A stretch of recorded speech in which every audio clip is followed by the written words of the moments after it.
उत्तराखंड के पुरोला के अंदर जिस तरह से लव जिहाद को लेकर के हंगामा खड़ा किया गया और मुसलमानों को पलायन तक के लिए मजबूर कर दिया गया, पोस्टर लगा दिए गए कि मुसलमानों यहां से छोड़ करके चले जाओ। अब उस पूरी घटना का सच सामने आया है और जिसकी वो बच्ची थी, जिसकी वो नाबालिग बच्ची थी, वो खुद सामने आया है और उसने कहा है कि जो कुछ ये फैलाया जा रहा था लव जिहाद, हिंदू मुसलमान, ये सरासर झूठ है। और मैं चाहता हूं कि हमारे मुसलमान भाई जिनको यहां से भगाया गया, जो यहां से छोड़ करके चले गए, वो वापसी आ जाए। बहुत बड़ा सच जो है वो सामने आया है, एक एक करके परदर परत। उत्तराखंड के अंदर जो पंचायतें हुई, महापंचायतें, मुसलमानों भाग जाओ, 15 जून का आखिरी समय है, ये सब बातें जो कही गई उसका सच आज सुनिए। एक एक करके परदर परत आपके सामने पूरी कहानी मैं आपको रखूंगा। और दूसरी बड़ी बात, 2024 का चुनाव सामने है, बिल्कुल सामने है 2024 का चुनाव। और 2024 के चुनाव से पहले चौकन्ने रहिए, इस तरह की हिंदू मुसलमान की जो घटनाएं हैं वो लगातार बढ़ेंगी। लेकिन अगर लोग चौकन्ने रहेंगे, लोग आपस में एक दूसरे के साथ रहेंगे, खड़े रहेंगे, तो ऐसी घटनाएं जो है वो रुक सकती हैं। ये इसका एक उदाहरण है, तसल्ली से देखिए। देखिए इस तरह से माहौल बनाया गया, बाजारों में भीड़ लगा करके, भाषण दे दे करके ये माहौल बनाया गया। लेकिन अब जो है वो दैनिक भास्कर ने वहां से ग्राउंड रिपोर्ट की है और दैनिक भास्कर के रिपोर्टर हैं वैभव, इन्होंने बड़ी शानदार वहां से ग्राउंड रिपोर्ट की है। और वैभव ने जब वहां से ग्राउंड रिपोर्ट की है तो लड़की के मामा जो है वो कहते हैं कि लव जिहाद नहीं है, पुरोला की घटना और नेताओं ने लोगों को भड़काया। ये मामा कह रहे, लड़की के मामा छोड़ करके गए जो मुस्लिम वो वापस लौट आए। अब इस पूरी कहानी को मैं आपके सामने रखूंगा, मैं आपको थोड़ा सा इसके बारे में बता देता हूं। ये जो लड़की है, नाबालिग लड़की है, 14 साल की इस लड़की की उम्र है, जिस लड़की को लेकर के सेंटर में लेकर के पूरी कहानी रची गई। 14 साल की लड़की है, इस लड़की के मां बाप भी नहीं है। शर्म आनी चाहिए उन नेताओं को जो ऐसी बच्ची के ऊपर जो है वो अपनी रोटियां सेकने का काम कर रहे थे। 14 साल की एक नाबालिग बच्ची जिसके मां बाप भी नहीं है, वो बच्ची अपने मामा के घर पर रह रही थी। और इसके मामा जो है वो सरकारी स्कूल में प्राइमरी टीचर हैं, मास्टर जी है, सीधे साधे आदमी हैं। और कितने सीधे हैं, वाकई बहुत सीधे हैं। उनकी आगे जो पूरी कहानी है मैं आपको दिखाऊंगा, आप कहेंगे कि बड़ा शरीफ सज्जन इंसान था, लेकिन बड़े गंदी राजनीति के अंदर जो फंस गया।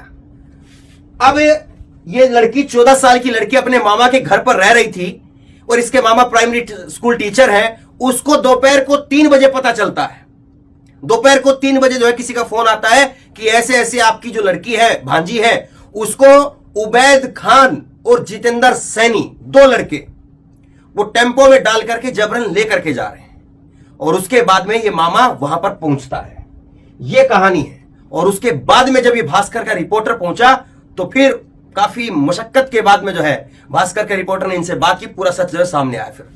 और आखिरी में इसने फिर कहानी बताई है मुसलमान भाइयों को वापस लौटाने की। तो ध्यान से सुनिए। 26 मई को उस घटना के बारे में बता रहा जिस दिन ये घटना हुई, दोपहर 3 बजे जब फोन आया इसके पास में। 26 मई को रोज की तरह मैं घर से स्कूल के लिए निकला, शाम 3 बजे स्कूल से घर लौट रहा था। रास्ते में 3:07 पर पुरोला मेन मार्केट में काम करने वाले आशीष चुनार ने कॉल करके बताया कि मेरी भांजी को 2 लड़के टेंपो में बैठाकर ले जाने की कोशिश कर रहे हैं। मैं फौरन मेन मार्केट के लिए चल दिया। तब तक आशीष ने आवाज देकर के दोनों लड़कों को, उबैद खान, इसका पूरा नाम उबैद खान है, उबैद खान और जितेंद्र सैनी को रोकना चाहा, लेकिन दोनों भाग गए। ये उस दिन की घटना बताइए। अब इसके बाद में क्या होता है, ये दोनों जो है लड़के भाग गए। लेकिन जैसे ही लड़के भाग गए तो फिर उसके बाद में ये जो मामा है अपनी भांजी को लेकर के वहां पर पहुंच गया, इनके घर पर, और कहा कि देखो ऐसे ऐसे मामला है। देखिए शरीफ सज्जन आदमी, देखिए ऐसे ऐसे मामला है, तुम्हारा लड़का जो है उबैद और जितेंद्र के घर पर पहुंचाइए।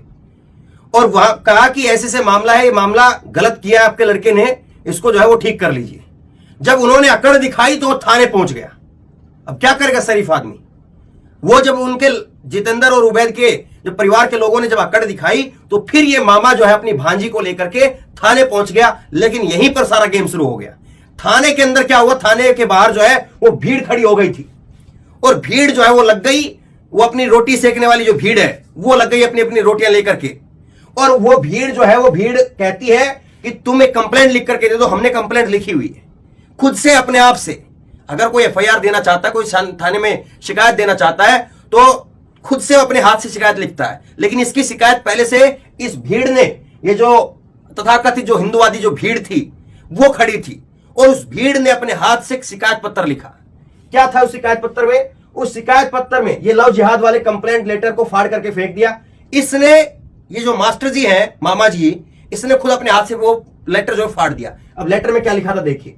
लोगों ने जो कंप्लेंट लिख करके थानेदार को दी, उसमें कई मनगढ़ंत बातें जोड़ दी थी, लव जिहाद का भी जिक्र किया। मैंने ये लेटर पढ़ा तो मैंने फाड़ करके फेंक दिया। सीधा आदमी है, शरीफ आदमी है, उसने कहा कि ऐसा कोई मामला ही नहीं है तो मैं जबरदस्ती क्यों करूं। उसने उस भीड़ के लिखे हुए उस लेटर को फाड़ दिया। इस लेटर में लिख दिया था कि मेरी भांजी को बहला फुसला करके उबैद बहुत बड़ी घटना को अंजाम देना चाहता था, लव जिहाद के जरिए देह व्यापार कराने की साजिश रच रहा था। इसके बाद में जो कुछ हुआ वो सच सच लिख करके शिकायत खुद थाने को दे दी। अब ये कहता है, ये वाला लेटर है, ये लेटर जो उस भीड़ ने लिखा था, और इस लेटर के अंदर यहां पर जो है ये वो कहानी लिखी है कि यह है कि प्रार्थी की भांजी को बहला फुसला करके घटना को अंजाम देना चाहता था, और नाबालिग जो है लड़की को लव जिहाद में के केस में पहला फुसला करके अवैध व्यापार में सम्मिलित कराने की जो है साजिश रच रहा था। तो ये बात जो है इसने यहां पर कही है, ये जो है शिकायत में लिख करके रख दिया था, शिकायत में चीज लिख करके रख दी थी। और अगर ये यही लेटर को आगे बढ़ा देता तो फिर तो मामला पक्का हो जाता, पुख्ता हो जाता। लेकिन इसकी समझदारी देखिए, मास्टर जी ने, लड़की के मामा ने इस लेटर को फाड़ दिया, और उसके बाद में जो घटना थी अपने हाथ से खुद वो घटना लिखी, और उसके बाद में वो घटना जो है वो दे दिया थानेदार को शिकायत पत्र।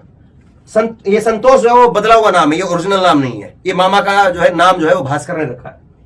संतोष कहते हैं कि मैं इस मुद्दे को भड़काना नहीं चाहता था, इसलिए एक बार भी किसी प्रदर्शन या रैली में शामिल नहीं हुआ। संतोष ने आरोप लगाया कि पुरोला व्यापारी संघ ने अपने फायदे के लिए इस मुद्दे को सियासी बना दिया और इस पर राजनीति कर रहे हैं। इस मामले को अगर भड़काना होता तो हिंदू मुस्लिम करना होता तो मैं खुद प्रोटेस्ट में शामिल होता, लेकिन इस तरह की मेरी कोई मंशा नहीं है। लड़की के पीड़ित मामा जो यही कह रहे हैं। शराफत आदमी की देखिए कितनी है, और ये शराफत है, इसी वजह से जो है लोग बच गए वहां पर। और अगर ये मामा जो है, ये मामा वो हिंदुवादी तथाकथित जो अपने आप को हिंदुवादी संगठन बता रहे हैं, हो सकता है कि इसको कुछ ऑफर भी कर देते, 10 लाख की, 5 लाख की, कुछ ना कुछ ऑफर भी कर देते। और आगे बताया भी है कि ये देखिए, यहां पर धार्मिक नेताओं ने समर्थन के लिए कॉल किया था, मैंने मना कर दिया। ये मास्टर जी ने मना कर दिया, उन्होंने कहा कि नहीं, मैं तुम्हारे पचड़े में नहीं फंसूंगा। वहां पर नेता फोन कर करके कह रहे थे कि हम तैयार हैं, हम देख लेंगे, बस तुम खड़े हो जाओ। ये मास्टर जी ने कहा साफ तौर पर कि नहीं। ये सारी जो गलती हुई है ये उबैद और ये लड़का जो जितेंद्र है, हालांकि इस रिपोर्ट में जितेंद्र का बहुत ज्यादा जिक्र नहीं है, उबैद का जिक्र है। और उबैद ने जो है, उबैद से लड़की के मामा ने कहा था कि अगर उबैद अपनी गलती मान लेता तो हम पुलिस के पास में न जाते, लेकिन वो नहीं मान रहा था। एक तो चोरी और ऊपर से सीना चोरी। फिर गुस्सा आया एक शरीफ आदमी को कि तुमने एक तो ऐसा काम किया और ऊपर से जो है अब मेरे ऊपर ही अकड़ दिखा रहे हो। ये उबैद जो है वो कहता है, इससे उबैद से कहा कि क्या हुआ था, सच सच बताओ। उबैद कुछ नहीं बोला और इधर उधर की बात करने लगा। और उसके बाद में आगे जाकर के उबैद कहता है कि आगे देखना इसका अंजाम क्या होता है। तब इसको गुस्सा आया मास्टर जी को, मामा जी को, और ये तब जाकर के जो है इसमें फिर रिपोर्ट लिखवाने के लिए थाने में चला गया। वरना इसने कहा था कि देखो ये पुराना छोटा सा शहर है, ये उबैद को और जितेंद्र को पहले से जानता था, इन दोनों लड़कों को। और इसका मेन पुरोला जो शहर है उससे 1 किलोमीटर दूर जो है इनका घर है। वहां भीड़ इकट्ठा हो गई। मैं अपनी भांजी को लेकर के उबैद की दुकान पर चला गया, क्योंकि उबैद को जानता था। उबैद की दुकान पर चला गया, मैंने उबैद से कहा, उबैद को बुलाया, और घंटे बाद उबैद आया तो दुकान के बाहर भीड़ लग चुकी थी। अब दो बातें हो सकती हैं, या तो ये उबैद जो है वो घबरा गया हो और घबरा करके जो है चाहकर भी सच नहीं बोल पा रहा हो, ये हो सकता है। दूसरा ये हो सकता है कि ये बेहद शातिर आदमी हो, बेहद शातिर आदमी हो और जानबूझ करके इसने हेकड़ी दिखाई है। उस हेकड़ी की वजह से जो है, उस हेकड़ी की वजह से इसी को जो है वो मार पड़ी है, उसी की वजह से खुद मरा है। अगर ये शराफत दिखाता तो शायद शरीफ आदमी जो है इसका साथ भी दे देता। हालांकि कानूनन गलत है, कोई अगर गलत करे तो उसको शराफत से नहीं, इसने गलत किया था तो उसकी सजा तो मिलनी चाहिए। लेकिन फिर भी देखिए, एक आदमी अपनी शराफत दिखा रहा था, सरकारी टीचर है, सोच रहा है कि मैं, लड़के के माँ बाप भी नहीं है, पहले ही बहुत सारी मुसीबतें हैं, और जो है पचड़े में नहीं फंसना चाह रहा था। 14 साल की लड़की है, नाबालिग लड़की है। लेकिन ये लड़का नहीं माना। ये उबैद खान जो है अब या तो ये डर करके जो है घबराहट के मारे जो है हाँ नहीं भर रहा था, या फिर ये लड़का जो है बहुत शातिर है और शातिर होने की वजह से जो है ये घुमाना चाह रहा था कि घूम जाएगा किसी तरीके से और बात आई गई हो जाएगी, लेकिन बात अटक गई। संतोष कहते हैं कि 26 मई को अर्चना के केस वाले दिन हालत इतनी खराब थी है कि मैं बाजार, उसके बाद में 26 मई के बाद में अब हालत ऐसी खराब हो गई है कि मैं बाजार नहीं जा पा रहा हूं, दिन भर 20 कॉल आते हैं मेरे को, इसलिए दूसरा सिम ले आया हूं, कमरे में बंद रहता हूं और बाहर से कुंडी लगवा लेता हूं। घटना के बाद में परेशान हूं, तनाव में रहता हूं, डरा हुआ भी हूं। मैंने अनजान नंबर से कॉल उठाना बंद कर दिया है। पीड़ित लड़की के मामा, ये जो है एक आम हिंदुस्तानी की जो है वो जिंदगी को बयां कर रहा है। इस तरह का माहौल, इस तरह का समाज जो है हमारे यहां पर जो है वो हमारे बीच में है, और ये सबकी गलती है। समाज भी साथ नहीं देता है और पुलिस प्रशासन भी साथ नहीं देती है, और इसीलिए आदमी खुद अपने पिटता भी है, गाली भी खाता है, फिर भी जो है वो चुप रहने में समझता है कि चुप रहूंगा तो शायद मेरे को कम नुकसान होगा। हालांकि चुप रहना नहीं चाहिए, गलत सहना भी एक और बड़ा पाप है। इसलिए वो एक पाप तो उसने किया, एक अपराध तो उसने किया, और दूसरा अपराध आप खुद से मत करिए। अब आगे जो है इसमें ये कहता है, अब आखिरी में बात सुनिए, ये कहता है कि मैं चाहता हूं, मास्टर जी कह रहे हैं लड़की के मामा, मैं चाहता हूं कि मुस्लिम परिवार पुरोला वापस लौट आए। हमने संतोष से पूछा कि जो मुस्लिम परिवार पुरोला छोड़ने को मजबूर हो गए उनके बारे में क्या सोचते हैं। उन्होंने जवाब दिया कि मेरे कई सारे दोस्त मुस्लिम है, उबैद नाम का आरोपी लड़का है, मैंने उसकी फर्नीचर की दुकान से सामान खरीदा है। मैं तो यही चाहता हूं कि जो भी मुसलमान पुरोला छोड़ करके गए हैं उनको वापस आना चाहिए, उनका पलायन गलत हुआ है।